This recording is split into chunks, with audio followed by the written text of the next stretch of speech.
permanecemos bien con Dios, jamás podremos hacer nuestras las palabras de David en el Salmo 23, confortará mi alma, me guiará por sendas de justicia por amor de su nombre. Muchos cristianos se alejan, se separan de Dios, pero esto no quiere necesariamente decir que están perdidos, sino que han perdido su comunión con Dios. Pero no están perdidos, porque hay un lazo espiritual muy especial entre usted y Dios, que no puede ser roto. Pero aunque es cierto que nuestra relación con Dios no puede ser rota, la comunión con Dios puede ser interrumpida, y el gozo íntimo puede ser perdido. La oración de David en el Salmo 51 ilustra perfectamente este punto. Vuélveme el gozo de tu salvación. David no perdió su salvación, pero sí perdió el gozo de su salvación, y quiso que ese gozo le sea restaurado. Y Dios le restauró, y por eso David pudo decir en el Salmo 23, confortará mi alma. Ahora, ¿cómo Dios nos restaura? Permítame compartir con usted 3 cosas maravillosas que he aprendido en el Salmo 23. Las he estudiado y meditado profundamente, y se han vuelto en mi experiencia personal. Primero, el ministerio del pastor. David se comparó a sí mismo como una oveja, por eso dijo, Jehová es mi pastor. En el Nuevo Testamento y el capítulo 10 de Juan encontramos que Jesús dijo, yo soy el buen pastor. Y Jesús, como el buen pastor, hace algo definitivo cuando sus ovejas se descarrían. De paso, le diré que hay 3 clases de ovejas. Las necias. ¿Conoce usted a alguien así? ¿No? Pues mírese en un espejo y verá a una oveja necia. Las ovejas necias quieren hacerlo todo a su manera. Por lo general pensamos que las ovejas como animalitos dóciles y fáciles de guiar, pero eso no es cierto. A veces las ovejas pueden ser muy necias. Quieren ir por donde ellas quieren ir. Por lo menos así lo dice el profeta Isaías. Todos nosotros nos descarriamos como ovejas, cada cual se apartó por su camino. ¿Queremos hacer? Pues lo que queremos hacer.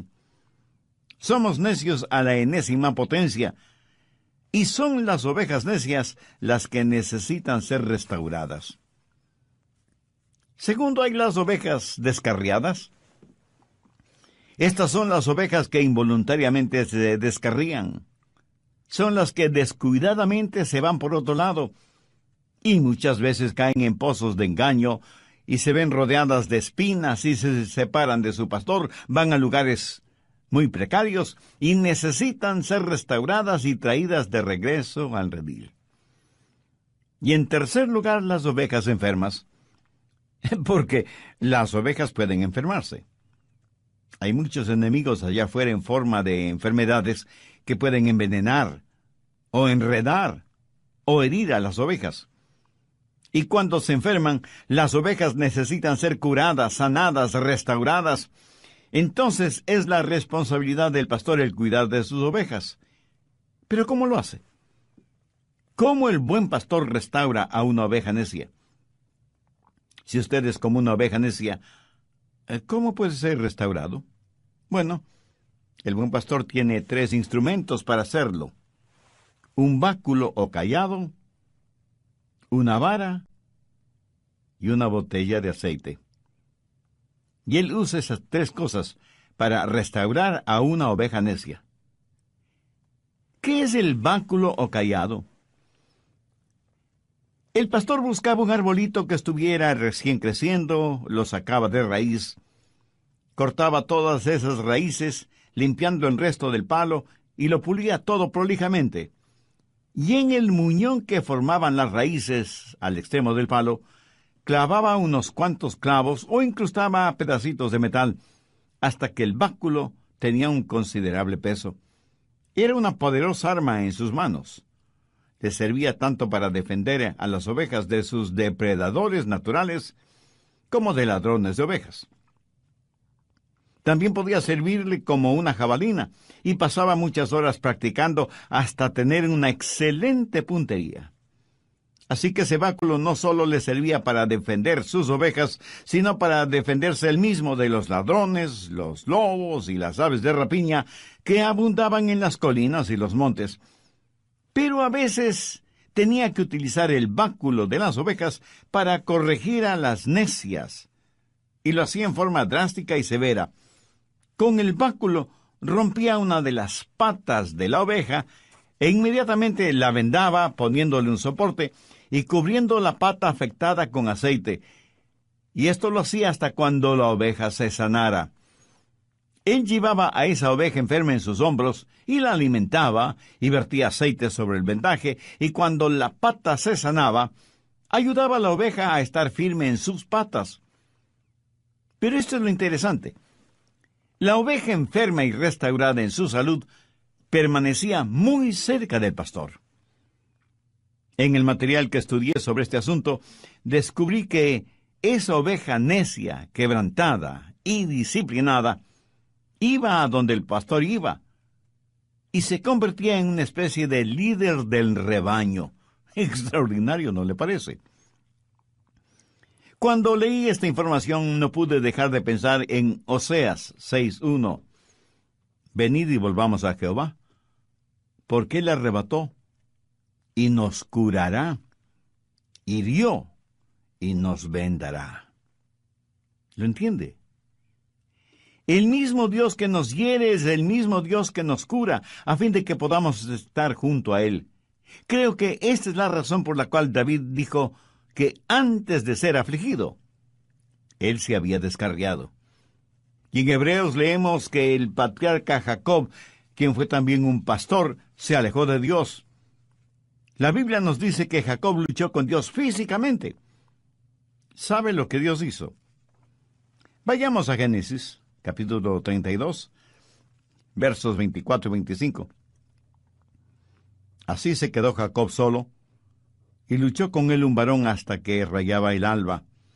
Y el varón le tocó en el sitio del encaje de su muslo, y le descoyuntó el muslo de Jacob. ¿Lo ve? Jacob fue herido por Dios. Descoyuntó su muslo, y el patriarca tuvo que caminar el resto de su vida apoyado en un bastón.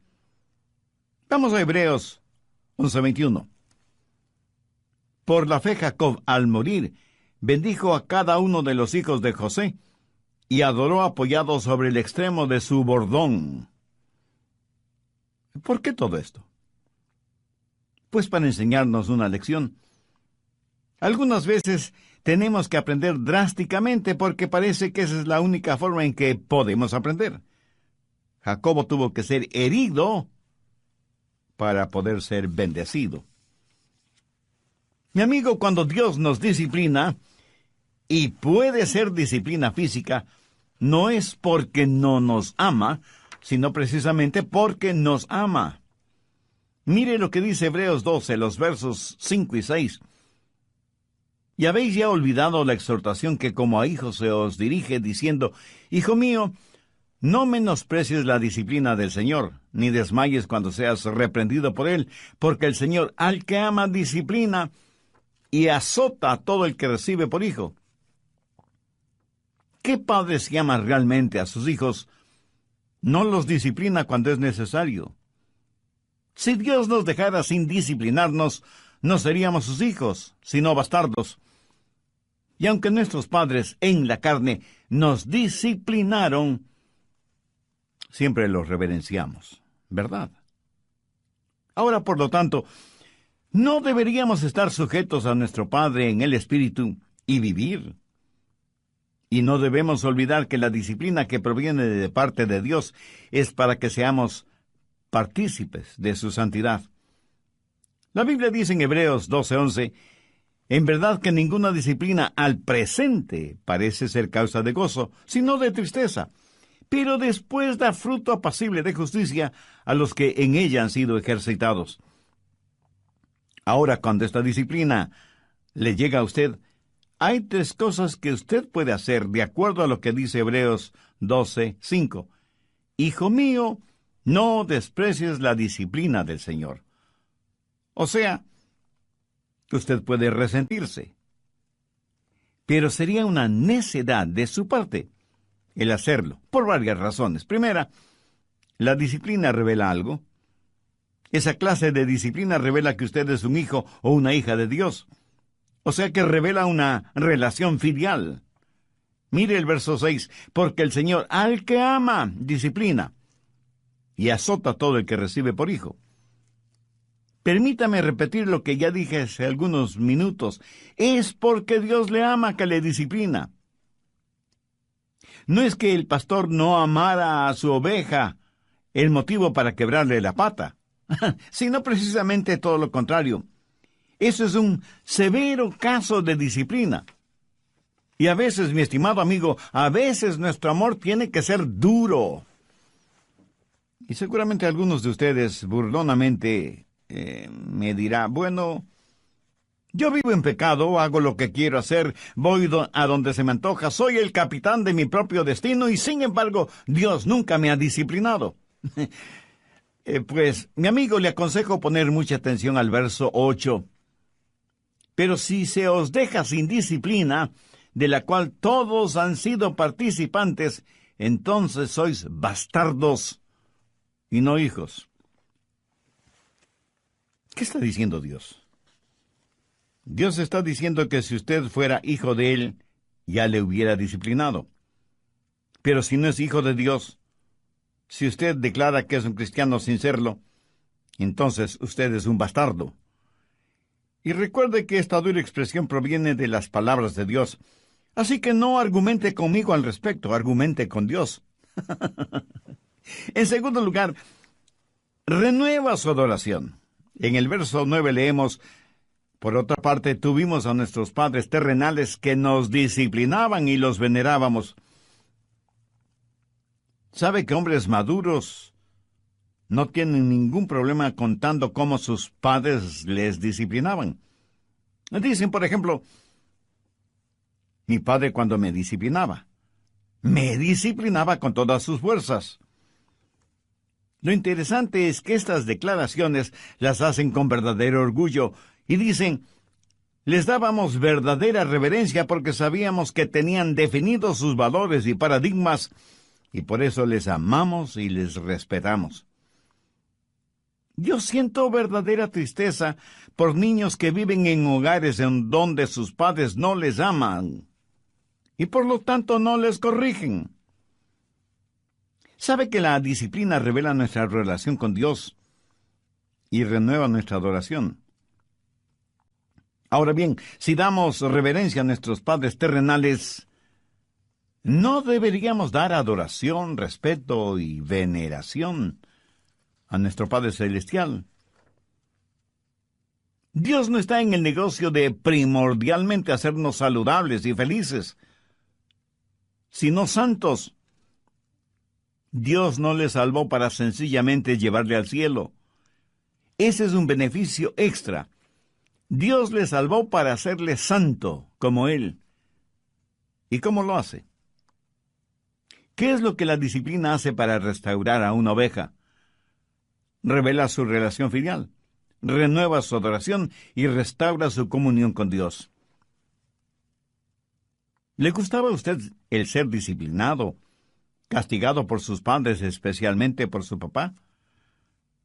Cuando usted era niño y su padre le iba a castigar, corría usted hacia su papá y lleno de gozo le decía, «Oh, esto es estupendo, estoy feliz de que esto me suceda a mí. Mi papá me va a dar una buena paliza, pero me siento feliz, bendito sea Dios».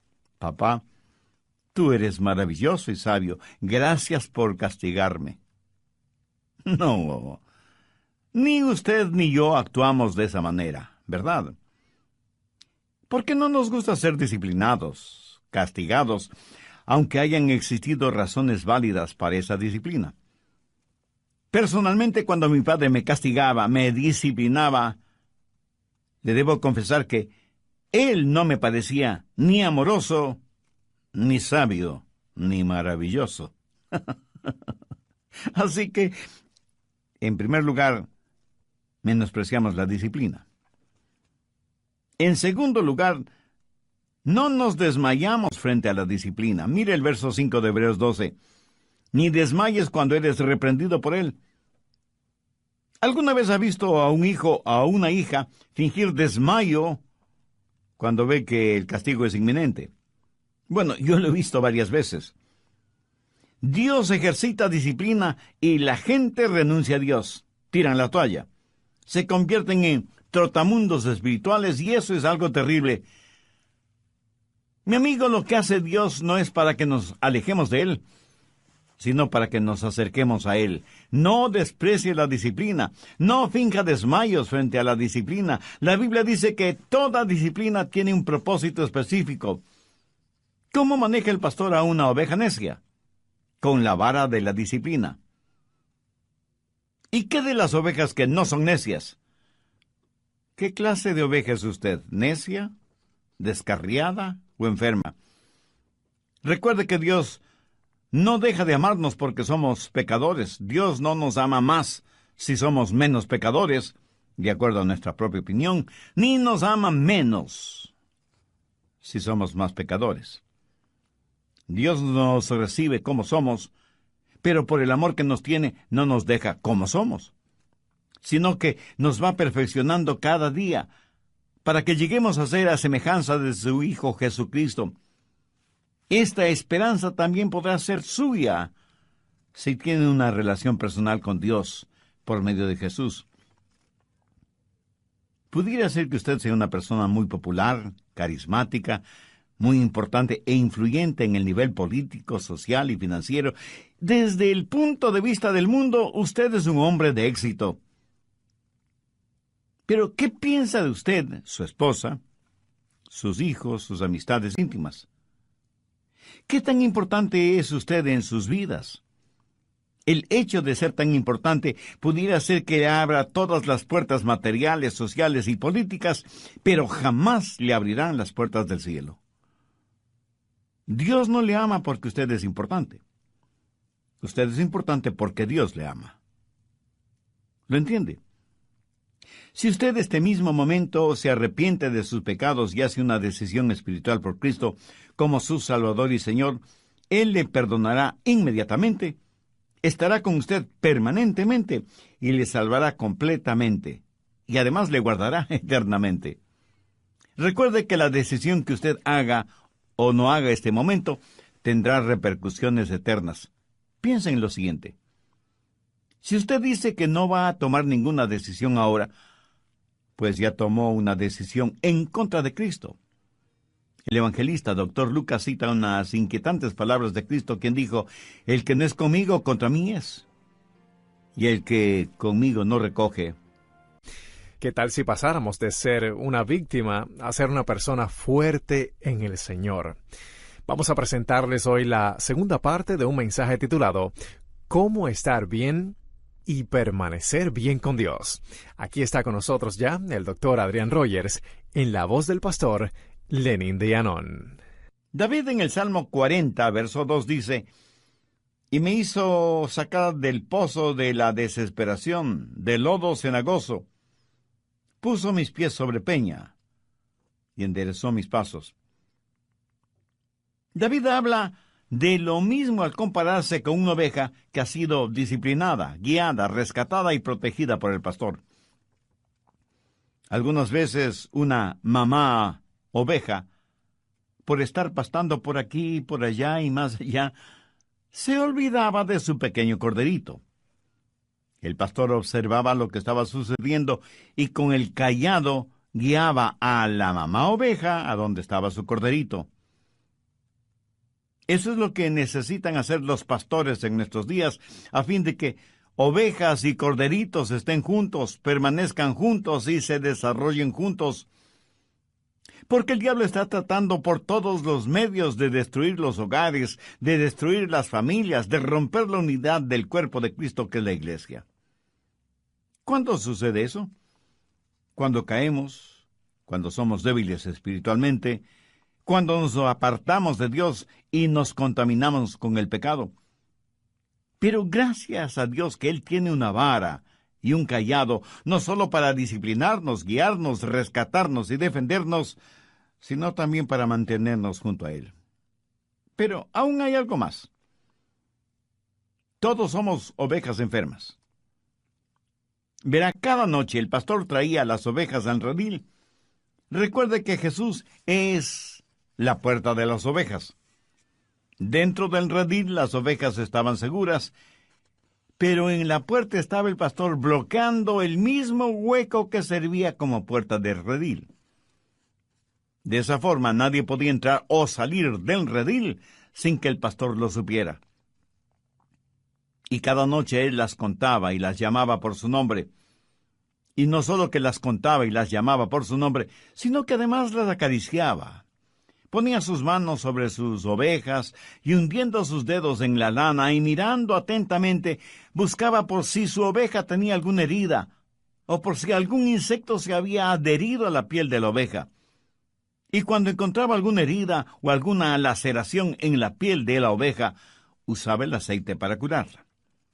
Especialmente los cortes en la cabeza o en las fosas nasales. Literalmente ungía la cabeza de la oveja con aceite. Ese aceite estaba mezclado con sulfuro y brea y servía también como insecticida para alejar a las moscas que pululaban alrededor de la nariz de la oveja. Gracias a Dios que el aceite, que representa al Espíritu Santo que nos protege de moscas diabólicas y que nos consuela cuando estamos lacerados y doloridos o cuando estamos heridos espiritualmente. Nuestro buen pastor nos conoce, y nos conoce por nombre, y nos restaura, y nos sana, y nos cuida, para que siempre estemos junto a él. El buen pastor David tuvo todas esas cosas en mente cuando dijo, confortará mi alma. David fue necio, y tuvo que ser quebrantado. Se desvió del camino y tuvo que ser traído de regreso. Y aunque estuvo herido de gravedad, Dios le sanó. ¿Le agradece a Dios usted cuando le disciplina, cuando le corrige? Y pienso en mi propia vida. Y sé que estoy vivo porque mi buen pastor usó conmigo su vara, su cayado y su botella de aceite. ¿Puede usted decir lo mismo? ¿Puede recordar las veces en que Dios usó su vara y su cayado en usted? Yo sí me acuerdo. Pero Él no solo ha usado su vara y su cayado en mí, sino también su aceite curador, sanador, renovador. Yo doy gracias a Dios por su Hijo, mi buen pastor, el que conforta mi alma. En tercer lugar tenemos la maestría del pastor. El buen pastor no solo que restaura nuestra alma y nos guía por sendas de justicia, pero para restaurarnos Él tiene que tener dominio sobre nosotros. Y cuando tiene dominio sobre nosotros nos guiará, será nuestro maestro, nuestro mentor. ¿Sabe cuál es el triste problema para muchos seres humanos? Que están más interesados en ser restaurados físicamente que en ser sanados espiritualmente. Si es que usted no camina desde la restauración hasta la justificación, usted estará de regreso a los mismos viejos problemas. Muchos quieren caminar rectamente, pero no en el camino de la obediencia a Dios. Recuerde que a quien mucho se le ha perdonado, mucho debe amar. Debemos ser como la oveja con la pata quebrada que quiere estar junto a Jesús, porque Él es su maestro que quiere guiarle para que usted nunca se desvíe. Así que, ¿cuándo aprenderemos? ¿Cuántas veces más resbalaremos y caeremos antes de aprender a estar junto al buen pastor? Recuerde las palabras que Jesús mismo dijo. Él es el buen pastor. Y sus ovejas conocen su voz y le siguen. Ahora escúcheme. 3 cosas son necesarias para seguir al buen pastor. Primero, tiene que estar obsesionado con el pastor. O sea, usted debe amar apasionadamente a Jesús. Su amor por Él debe estar por encima del amor que pueda tener por cualquier otra persona o cualquier otra cosa. Segundo, tiene que observar detenidamente al pastor. Como ya lo he mencionado antes, las ovejas tienen una muy pobre vista. Para todo propósito práctico, el pastor es quien tiene buena vista, como para compensar la mala vista de sus ovejas. Tercero, usted tiene que obedecer al pastor. Usted no puede obedecer a nadie cuya voz desconoce. ¿Cómo puede escuchar la voz de su pastor? Únicamente teniendo su tiempo de quietud. Debería estar en pastos delicados, meditando en su palabra. O sea, rumiando su palabra. Esa es la forma. El pastor le guiará. Usted escuchará su voz en el mundo. Jesús manifestó que sus palabras eran espíritu y vida, y que Él había venido para que podamos tener vida y vida en abundancia. Su pastor le guiará por sendas de justicia por amor de su nombre. Esa es la maestría del pastor. ¿Sabe qué es lo malo con muchos de nosotros? Que tratamos de no tener problemas en vez de buscar la justicia. Todo es tan negativo. Tuve un amigo, Mike Glenn, quien era jugador profesional del fútbol americano. Jugó por la Universidad de Auburn y luego profesionalmente jugó para los Delfines de Miami. Cuando él se graduó en Auburn, su entrenador le preguntó: «Mike, ¿me ayudarías a reclutar a algunos candidatos?» Mike le dijo que sí. Y a su vez le preguntó: «Entrenador, ¿qué clase de prospectos estamos buscando?» Y el entrenador le dijo: «Hay jugadores que cuando son derribados en el campo de juego se quedan tendidos en el suelo. Esa clase de jugadores no nos interesan. Cuando un jugador es tumbado y se pone de pie inmediatamente y nuevamente es tumbado y vuelve a ponerse de pie, tampoco es el tipo de jugador que buscamos. Pero sí nos interesa el jugador que puede poner en el suelo a los demás». Mi amigo, yo soy muy grato por tener un Dios que nos restaura, que cuando estamos caídos nos levanta. Y a todos nos gusta estar de pie, pero no nos gustaría el pasar de la defensiva a la ofensiva. No nos gustaría ser una verdadera fuerza de Dios, que simplemente ser una víctima siempre en necesidad de restauración. El pastor